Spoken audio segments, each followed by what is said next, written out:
Hi, my name is Lindsay Light. Today we're going to be talking about the biblical narrative. There are 6 parts of the biblical narrative, and the first is the beginning, which is the creation. God in Genesis 1 through 2 discusses how God created the world and was personal with his creation.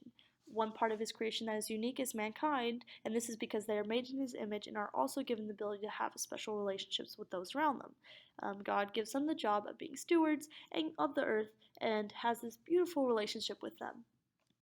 Unfortunately, the problem occurs, which is the fall.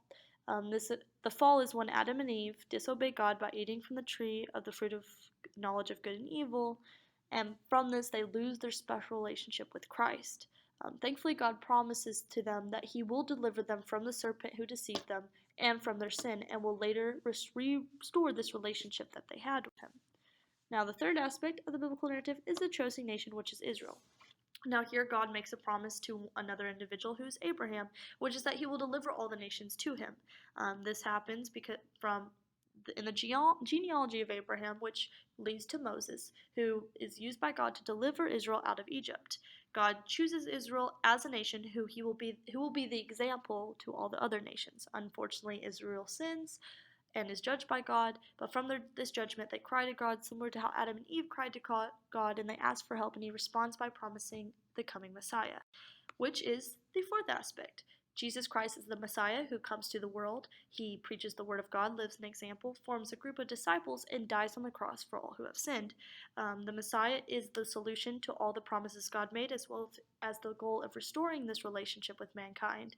And one promise that was fulfilled through Jesus Christ is God promised Adam and Eve that He would restore them from sin, and this happened when Jesus died on the cross. Now, the fifth aspect of the biblical narrative occurs after the death of Christ. And this is the formation of the church. You see, after Jesus formed the disciples, the disciples were then told after his death to go create the church. This started in Israel, which also fulfilled the promise God made to Israel. You see, when the disciples went to Israel, they helped take all the scattered people and regather them and rebuild this nation. And this then rebuilt the nation of Israel, and also this built the church. And the church then was told to spread to the rest of the nations and restore the nations to God, which is also the fulfillment of the promise God made to Abraham. Now, the biblical narrative ends with the coming of the kingdom, which still hasn't come yet, but will occur later.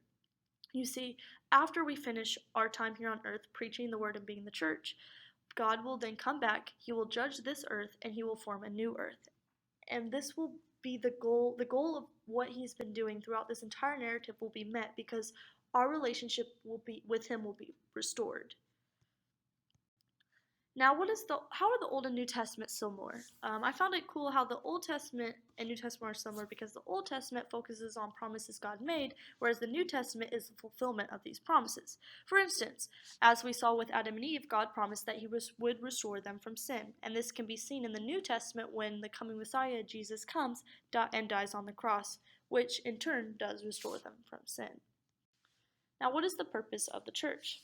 Well, the church is within the biblical narrative, the place of the church is to be the expression of Christ. And in order to do this, they must follow the biblical narrative as a guideline. Now, this can kind of be a little iffy or kind of hard to understand. So, one way that the church can follow this guideline is by looking in the Bible at the early church and how they were used in the biblical narrative and how they used the example of Christ in their daily walk and in their teaching of Christ. Now, what is my purpose in this narrative? I feel like it's very similar to the church. I feel like I should be a part of the church, and I should go out and preach the word of God. I should go out and live by the example of Christ.